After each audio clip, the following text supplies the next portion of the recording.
Hi guys, today I'm going to share with you some channeled messages that I've been having for a few weeks now, and talk about control, the role of control as part of karma um, in the world right now. And that's probably going to be the topic, what kind of karma we're dealing with right now in the universe. What kind of blockages do we have on our path to our soul mission and our divine path, the path that we're supposed to follow? What's been blocking us so far in our past lives, in this life? And I'm going to touch base on different types of blockages and different types of karma. Today I'm going to talk about control, and how wanting to have it or being under somebody else's control has been a big blockage in a lot of our lives. In today's society, in this lifetime that we're living, control is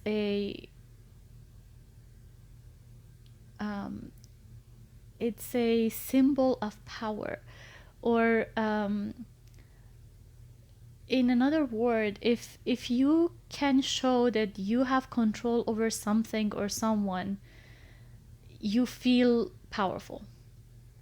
So basically, and that's one thing, and the other thing is control usually gives someone with lack of self-confidence a feeling of security, basically. So when it comes to having control over something, it's very different from being confident that you're in control. When you're confident in yourself and you're confident in your heart and you trust yourself, you actually don't need to control anything around you. Everything falls into place for you.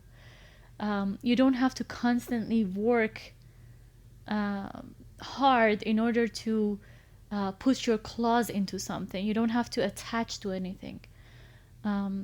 Your energy, your confidence, your sense of assuredness keeps those things that you want in your environment.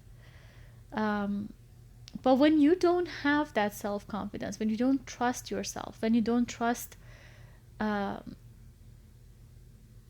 your own strength, your own skills, your own power, and when you don't trust the universe, also the God, when you don't trust the spirit, when you don't trust the powers beyond your own self, when you don't have faith, then you start freaking out.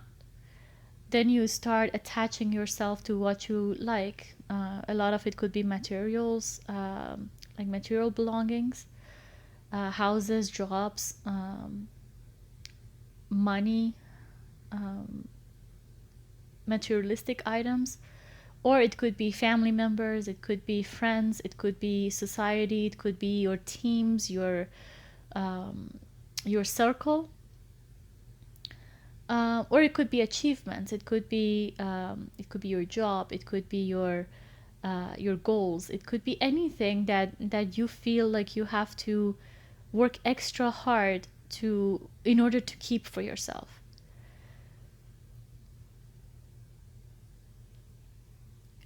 A lot of times, this feeling of having to control or having to have control over people or things comes from fear. Fear is a big factor, in the sense that if you're not afraid of losing something, you don't really need to hold on so tight to it. If you're sure that if you're not holding something tight, it will not run away. You will not lose it. if you're sure that something that belongs to you is for you, you don't, like, basically, if you're afraid that you lose it, if you're afraid that the minute you take your hands off of it, it's gone, the minute that you're not holding it tight, it's not there anymore, that causes you to become a control freak, to become so consciously wanting to hold your grips on something or someone. So it's the fear of loss, it's the fear of not getting the outcome you want from something, not getting the kind of relationship you want, not getting the kind of person you want, not getting the kind of job you want, not getting as much money as you want. It's the feeling of lack that causes such attachment to an environment, to a person, to financial situations, and makes someone becoming so obsessively controlling. What I've noticed about family dynamics is people that try so hard to control everyone and everything around them are actually, in fact, being controlled by their surroundings, by the very thing that they are trying to control. For example, if you're trying so hard to have control over your career, over your job scenario, your job environment, your co-workers, anything that has to do with your job, and having, like, trying so hard to provide yourself with that security, you think you're in control, but but fact is your job is in control, those people are in control, they are having a leash on you, because you're constantly in the fear that if you're not working hard enough, if you're not doing your constant check, if you're not obsessively attempting to make everything right, if you're not constantly putting effort into it, then it's not there anymore. So in fact, you are the one that has these chains on them. You're the one that is leashed. So to me, people that look controlling, or that want to control their environment so hard, or that are control freaks, they are the ones that are actually chained to that environment, to that person, to that job, to their money. And with trying so hard to have control over whatever they're trying to have control on, they are actually being controlled by that very thing. And they usually don't see that. They usually don't see it that way. They don't see that by holding on so tight to a person, they are being controlled by that person. By holding so tight to their job, they're being controlled by that job. Because if something is so fluid and so running that if you loosen your grip on it, it will run away, then you have to ask yourself, is that even for me? Why is it that if I'm not holding so tight to this, I would lose it? Why is it that if I don't put 120% of my efforts into my job, I would not have it anymore? Is it even the right job for me? Is it even something that I enjoy? Why is it taking away my freedom? And why do I have to enforce so much power and so much energy into my relationships, let's say, in order to keep them? We all have heard about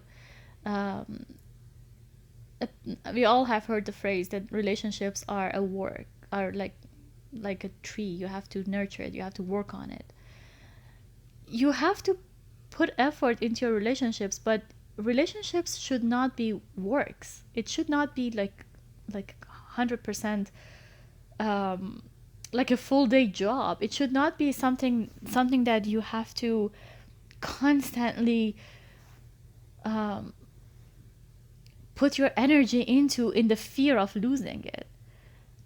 Relationships should be, and this doesn't have to be a love relationship. It could be any relationship. It's your relationship to your money, your relationship with your family, with your friends, with your colleagues, any kind of relationship. Relationships should give you a sense of freedom. It should work for you. It shouldn't be that you work for it. Um, and if that relationship is for you, if it's aligned with your needs, if it's aligned with your goals, um, like let's say if you're in a job that is matched with your skills, that you enjoy doing, that you wake up every morning looking forward to go to it, to put your energy into it, and you enjoy doing it and you have a good time in it, then that's where you belong. Then that job belongs to you. Then you're doing well. If you're vibrating high in your work environment, for example, if you're happy there, if you're doing well there, if it's matching your skill sets, then it is for you, and you do well. Then it wouldn't be like you lose your grips. You don't have to control it anymore.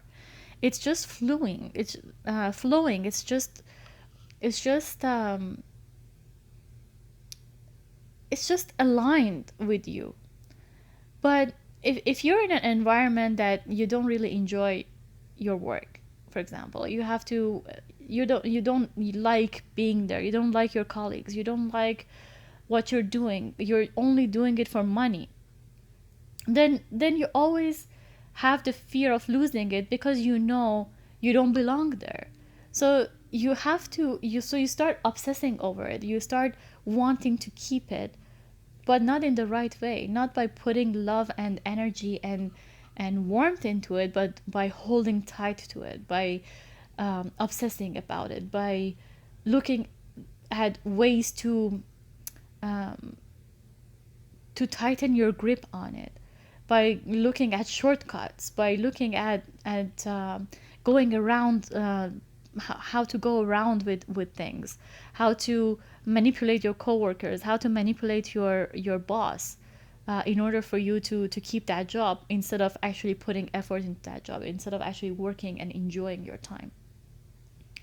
It's the same story with relationships. And in today's society, I believe that um, with masculines wanting to, the masculine energy is a protective, supportive, providing energy, and the feminine energy is the nurturing, caring, and supportive energy. But unfortunately, in this lifetime, and I'm sure in many other lifetimes, these energies have been distorted, in the fact that the beautiful, supporting, providing, protecting energy of the masculines has turned into controlling, possessing, and attaching.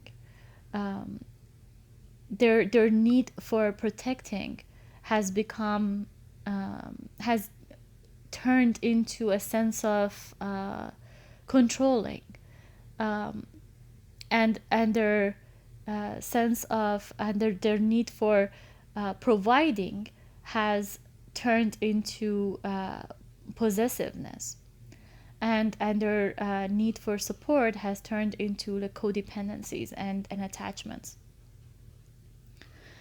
um,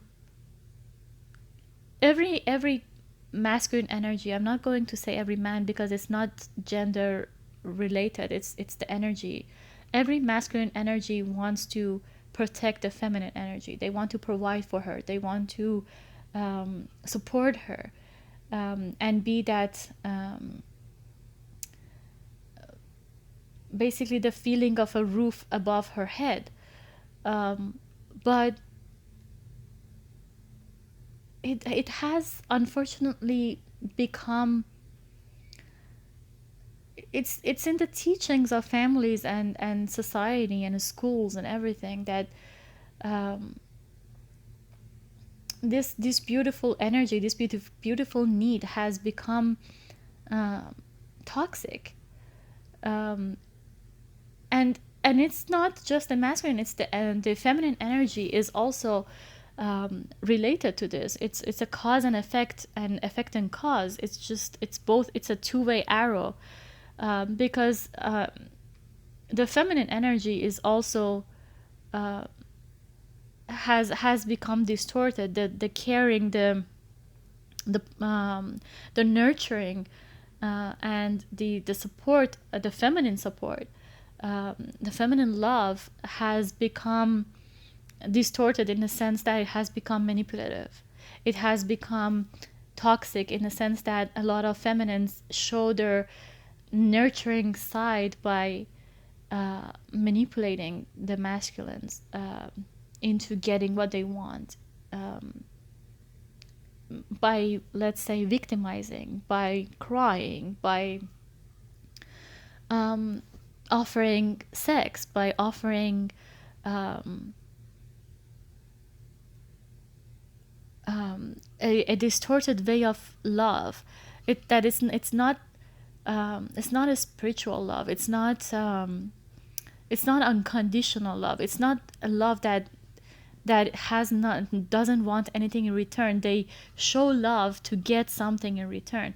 Um, the best example is how feminines offer their love and nurturing and beauty in return for money and houses and financial support, or social standings, or um, prestige of the masculine in return for their love.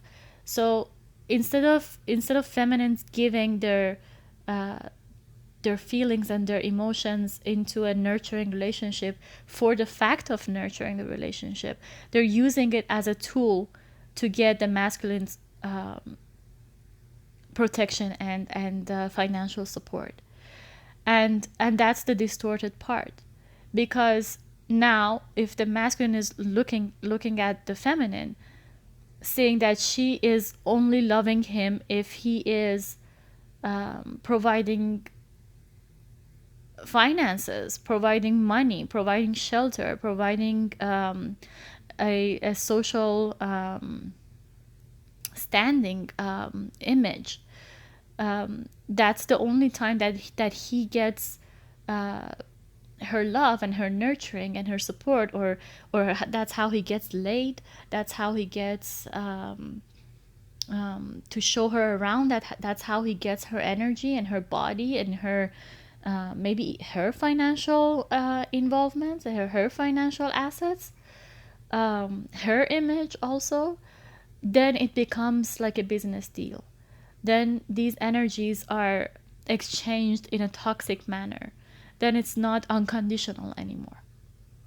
And then um, like if a feminine, for example, is using their sense of care in a victimized way, let's say that by crying, by pointing finger, by guilt tripping, by manipulating the masculine into feeling guilty for how they are, for what they are, and in return they're expecting his love and his attention and his support, then the masculine's energy will also turn toxic, and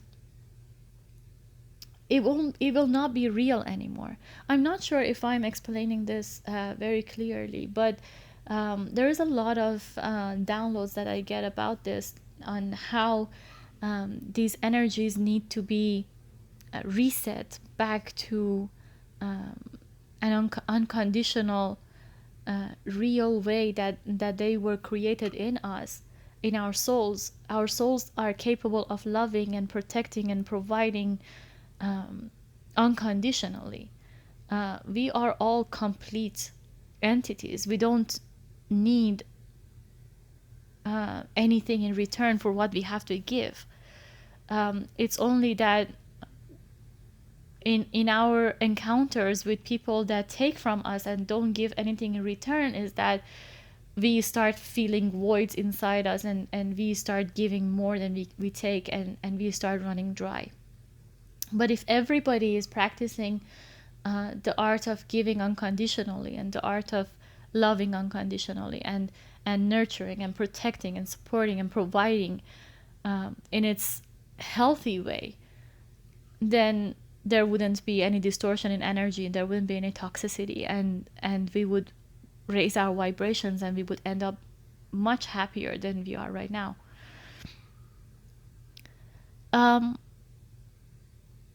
If you are these controlling relationships are not just relationships between counterparts. A lot of these controls are imposed onto people by their family members. A lot of parents use their role, for example, to control their children. They use their position, the fact that they gave birth to someone, the fact that they raised their child, they invested in the raising of their children. They spend money for them, for their education, for their bringing up. They I don't know, they put them to the best schools, or whatever that parent has chose to do for their children. And that is the distorted parenthood, is the part that they use that against that child in order to control them. Most parents in narcissistic families, in families with toxic energies, they use these facts, the fact that they just gave birth to you, the fact that they made their sacrifices, they spent their best years raising you, but you have turned out a good person, into a good person. You have most likely done your part for them too. You're educated, you're a healthy person, hopefully, and it was really their choice. Like, children don't have a choice into being born. Children don't choose to come to this world. Children don't choose how they're raised. In a sense, parenthood, like becoming a parent, is a very selfish decision. It's a decision that the child has no say in it. And it's not, I'm not saying that you just say to your parent, oh, you wanted to give birth to me, and now sucks to be you. No, not at all. Parents make their sacrifices for their children's best interest. They immigrate to give them better opportunities. They work hard. They may work several shifts to provide for them, provide for their education, their health care. And that is all true. But that is the job of a parent. That is the role of a parent in a child's life, for as long as the child is dependent on them, for as long as the child is a child, and they can't support themselves. That's the role of a parent, to take care of them. But it becomes toxic when a parent is controlling their adult children by extending these care periods, by constantly reminding the child that, oh, I raised you, I gave birth to you, I sacrificed for you, and in turn expecting to receive non-stop, receive support, receive financial support, receive attention, receive constant love display, or manipulating their children into doing things for them that the child may not feel comfortable doing. And this is, to me, the worst way of control, because even in a lot of cases, even if you can face to your partner, to your counterpart, to your husband, to your wife, to your friend, and tell them, hey, I can't do this anymore, or I don't want to do this anymore, or I can't, what do you mean, like, you're asking too much about me. You might be able to stand up for yourself in a love relationship or in a friendship, but it is very difficult, especially in more traditional families, where all these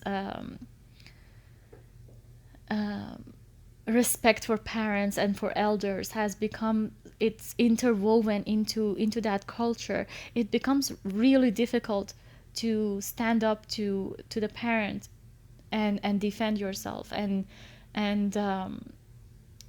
to release yourself from their control.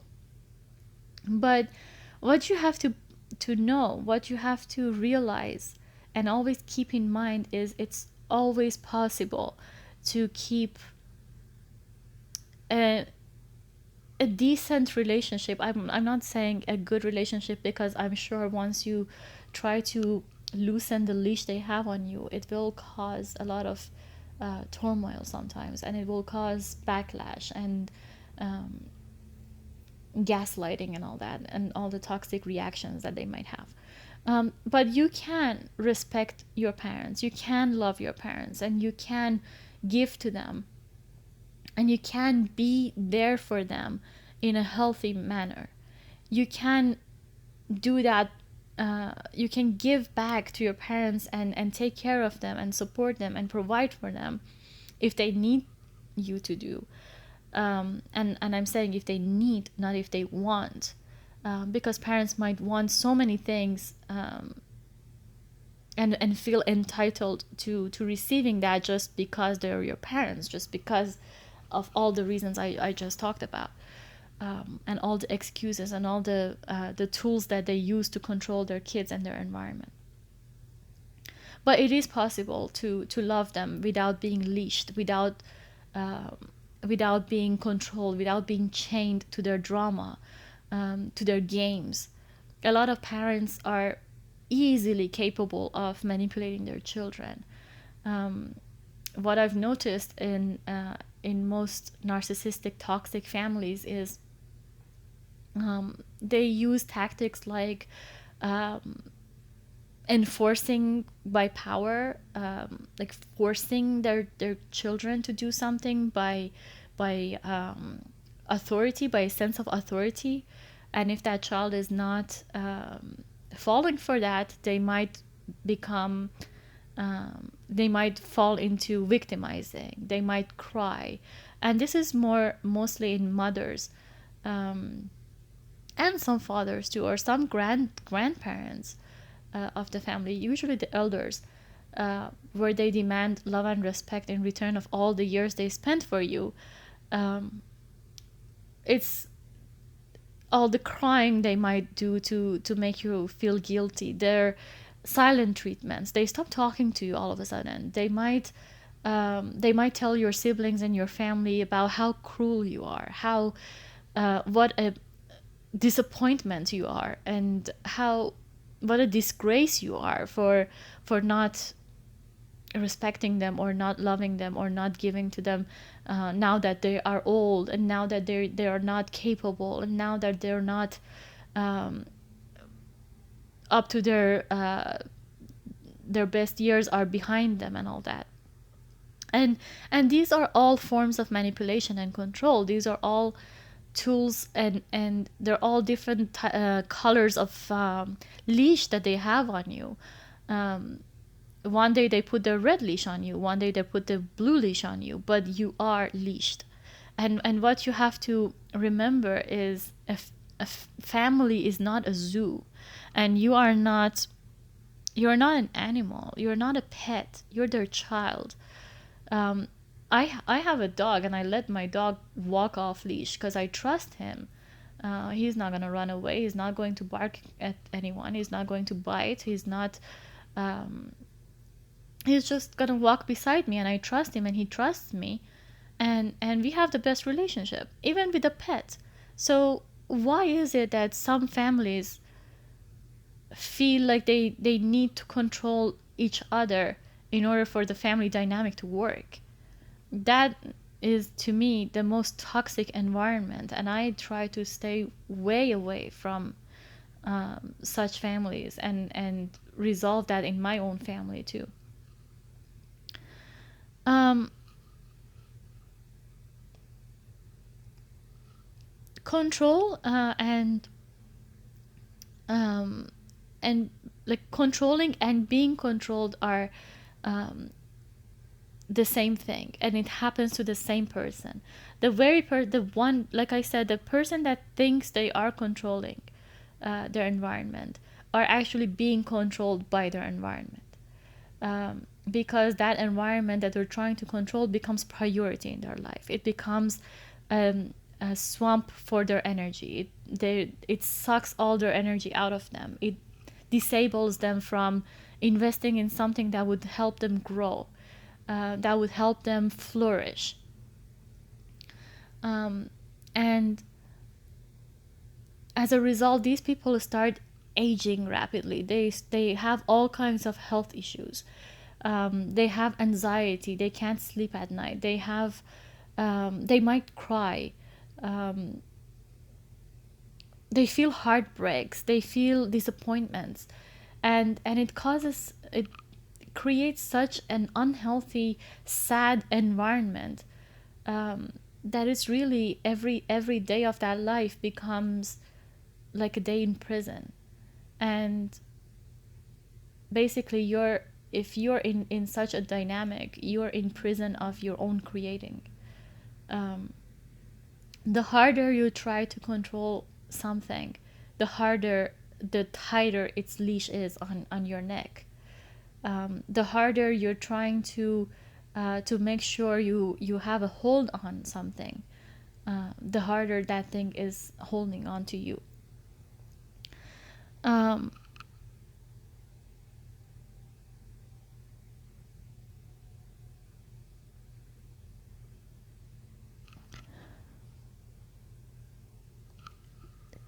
what the the effect of toxic energies, we have all heard about how if you talk nicely, even to a plant, or even if you play music for plants or animals like fish or other living creatures, they start growing better. And this is proven scientifically, that if you show love and care, and send high vibrations to crops and plants, they grow better. They give more fruits. Uh, they are more healthy.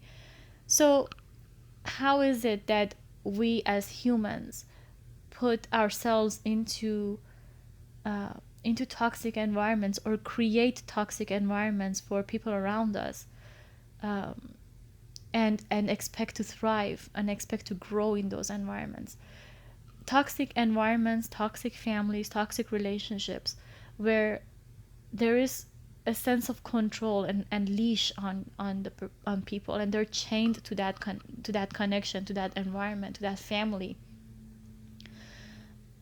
Those are like prisons. They're like graveyards. People start fading and being destroyed in these environments, whether they see it or not. Some people actually do realize that their environment is toxic, but they don't feel strong enough to release themselves from those situations. But the majority of people are oblivious to what's truly going on in their environment, and how the toxic energies around them are really affecting them, affecting their health, affecting um, their vibrance, affecting their energy, affecting their life, affecting their abundance. A lot of these toxic environments block financial abundance. If you're in a negative environment, if you're constantly exposed to negative toxic energy, you start losing money. You start losing your belongings. You start losing your you can't manifest what you want anymore. And I see it in people's lives around me, in my masculine's life, how he lost some things that were important to him, how he wasn't able to manifest, even though he was smart, even though he was capable, even though he was strong. um, Toxic environments take away your confidence. They take away your power to create, to manifest. It's the biggest blockage on your energy, um, because believe it or not, money is energy too. Um, you can bring financial abundance into your life if you're vibrating high, if you're optimistic about your future, if you're optimistic about your job, if your head is clear and you can come up with bright ideas, if you have a good heart and good reasons to attract opportunities to yourself, like job opportunities. Or if you're working for yourself, if you have your own business, a clear mind, a clear energy, a clear aura around you would channel positive energy towards you. And that's how uh, people that feel lucky always get lucky. It's in the feeling. People are not born lucky. Somebody might win a little ticket in a lottery and they feel happy about it, and then they win the next day, and then they start believing that they're lucky. And once you believe that you're lucky, then you keep winning, because feeling lucky or feeling abundant, feeling being grateful for that abundance uh, attracts that same energy. I said in I mentioned in my other posts, my previous post, that um, life and energy in the universe is a give and take. Whatever you put into it is whatever you receive. If you're putting toxicity, a sense of lack, coldness, control, negativity, and all kinds of low vibrational energy into the pot, that's what the universe will throw back at you. Trust me. I've been there, done that. I know both sides of the coin. If you feel good about yourself, if you truly believe, if you truly trust that that what you want is yours and you will get it, you will get it. It will come to you. It might take time, but it will come. Because again, that's the energy you're putting in. That's the energy you will receive in return. Um, so that is pretty much it for today. I think I covered everything that I wanted to talk about. The energies are pretty up and down these days, and I've been having a lot of dreams, some of which were about control. And in one of my weirdest dreams, I dreamt about um, my masculine I was in this control room, like a control tower in the airport, and he was down there on the floor outside, and he had all these little ports in his head with a lot of wires hooked to it. And and I asked someone in the control center, sorry, what are all those hooks hooked up to his head? And then the guy said, well, I'm going to show you. And he pulled the lever and pushed the button, and the guy, like the my masculine, was walking to some car. He stopped and he turned around, just like that, and it broke my heart because when I woke up, I realized that this is just a symbolic for how he is controlled and his life is controlled from far by people and energies that he thinks he's controlling, or by people that have control on him, and he's not, that he turned into a robot in their lives, in his life, and that he's living his life for other things, for other people, and he can't have his own say. And even if he has his own say, it's a result of the manipulation of his environment. And I hope that as the days go by, all masculines and feminines, they start clearing their energy and clearing their karma. A lot of this karma is control, is a sense of control, by parents, by partners, by siblings, by friends, in a give and take of energy in a distorted manner. I give love and in return I get money. I give money and in return I get sex. I give I don't know, I give you a house, I don't know, you raise my children. It's all a give and take, this for that. And that is a distorted, toxic way of doing it. What you give should be unconditional, and what you receive should be an unconditional giving of another person, and they have to work in alignment with each other. They have to be given freely in order to be received. You should never be chained to your relationships. You should be free in your environment. You should be free to love. You should be free to choose who to talk to. You should be free to choose who to marry, who to be friends with, who to speak to, who to work with, where to work. We are all free souls. We're not here to chain each other down. We're not here to control each other. And we're all work in progress. We're all grow. And I hope that happens to each and every one of us. I hope that nobody stays in the rut that they have been in this lifetime and the past ones.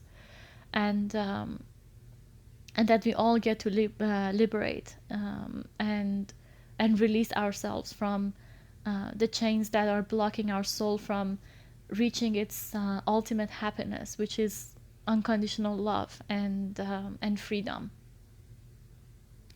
And keep in mind that souls don't have age. The person that is your parent, and the person that is your child, the person that's your friend, the one that works with you, the one that is your spouse, they are all individual souls, and there is no age to souls. Just because they're older or younger, or they're an authority, or they're or you owe them money, or you owe them whatever, or they owe you something, it does not make anyone superior to anybody else. And it does not give anyone, it does not make anybody entitled to control and to manipulate and to chain anybody else. If you can keep that in mind, if you can keep in mind that your mother, your father, they are elders, they have sacrificed for you, they have done their part for you, and your duty is to be healthy and successful as a result, as a fruit of their labor, as a fruit of their marriage, as a fruit of their life. You be flourishing, you be successful, you be loving, you be a healthy and happy person. That should be enough. Your happiness is the fruit of their life. And if your parents are controlling you, if your environment is controlling you in order to make themselves happy, in order to define what your happiness is, then that is a toxic environment. And then that's how you know that that parent, that spouse, that sibling, that friend does not have your best interest at heart. Not every parent out there is capable of unconditional love. Not every person is capable of that. Keep that in mind, and put yourself first. Put your happiness first. You do not have to prove to anybody what your happiness is. You don't have to explain anything. You don't have to define what happiness means to you. But go where your heart is. Be happy in your heart. Be happy in your skin. And live a free life. Always remember, you're not an animal. We don't even chain animals. That's more cruel. It's cruel to put a free spirit into chains.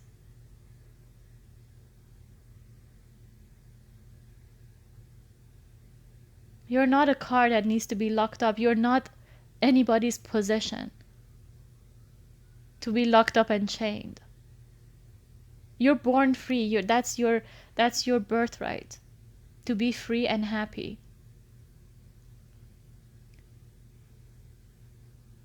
And if you're in an environment that takes that away from you, it's your job to release yourself.